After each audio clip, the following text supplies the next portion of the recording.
Welcome to Nandigama news. నియోజకవర్గంలో జరిగిన ప్రధాన వార్తలను నందిగామ టీవీ మీ ముందుకు తీసుకొచ్చింది. తిరువూరు మండలం లక్ష్మీపురం వద్ద శుక్రవారం తెల్లవారుజామున ఘోర రోడ్డు ప్రమాదం జరిగింది. ఈ ఘటనలో నక్కా ఈశ్వర్ 17, మోదుగు సన్నీ మృతి చెందారు. దైదా వెంకటేశ్వరరావు, దారావతు రామ్చరణ్, బాలమర్తి చరణ్ తేజ్ గాయపడ్డారు. క్యాటరింగ్ పనికి నూజివీడు వెళ్లి వస్తుండగా ఈ ఘటన చోటు చేసుకుంది. లారీ కోసం పోలీసులు గాలిస్తున్నారు. నందిగామ గాంధీ సెంటర్లో శుక్రవారం గుడ్ ఫ్రైడే ప్రార్థనలు భక్తిశ్రద్ధలతో నిర్వహించారు. చర్చి పాస్టర్లు మాట్లాడుతూ యేసు ప్రభువు మానవాళి కోసం చేసిన త్యాగాల ప్రాముఖ్యతను వివరించారు. 40 రోజులుగా కొనసాగిన ఉపవాస దీక్షలు ముగిశాయి. ప్రత్యేక ప్రార్థనల్లో భక్తులు భారీగా పాల్గొన్నారు.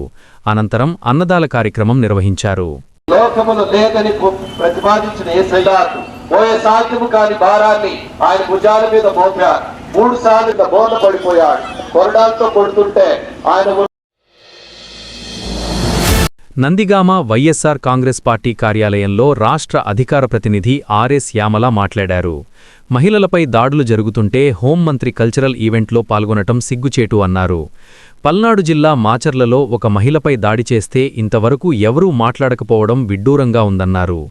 ఒక మహిళ హోం మినిస్టర్గా ఉండి కూడా ఇలాంటి సంఘటనలు జరగడం నిజంగా దురదృష్టకరమని అన్నారు. తర్వాత మనం మాట్లాడదాము.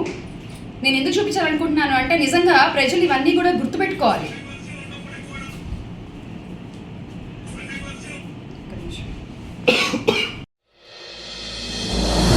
ఏపీ రాజధానిగా అమరావతి చట్టబద్ధత కల్పిస్తూ ఉభయ సభల్లో ఏకగ్రీవంగా ఆమోదించినందుకు ఏపీ ప్రభుత్వ విప్ నందిగామ శాసనసభ్యురాలు తంగిరాల సౌమ్య ఆధ్వర్యంలోని 16వ వార్డు నందిగామ తెలుగుదేశం నాయకులు బైక్ ర్యాలీలో పాల్గొనేందుకు బయలుదేరి వెళ్లారు.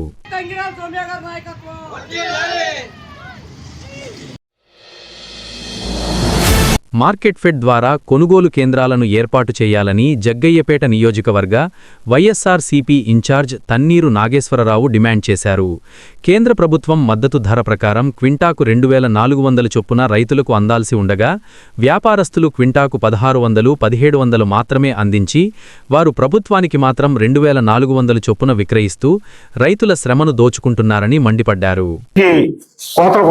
ఇప్పటికే 30-40% వరకు కూడా మరి రైతులకి చేతికొచ్చింది మొక్కజొన్న. అన్ని ప్రాంతాల్లో కూడా ముమ్మరంగా మొక్కజొన్న ఇరవడం అనేది, మొక్కజొన్న చేతికి రావడం అనేది చూస్తూ ఉన్నాం. ఈ సమయంలోనైనా మార్కెట్ కేంద్రాలని తక్షణం ఈ రాష్ట్ర ప్రభుత్వం ప్రారంభించాలని చెప్పి. జగ్గయ్యపేట మండలం తిరుమలగిరి గ్రామంలో వేంచేసియున్న శ్రీ వాల్మీకోద్భవ వెంకటేశ్వర స్వామివారి బ్రహ్మోత్సవాలలో భాగంగా నిర్వహించిన శ్రీ వెంకటేశ్వర స్వామివారి కళ్యాణ మహోత్సవంలో శాసనసభ్యులు శ్రీరాం రాజగోపాల్ తాతయ్య పాల్గొన్నారు.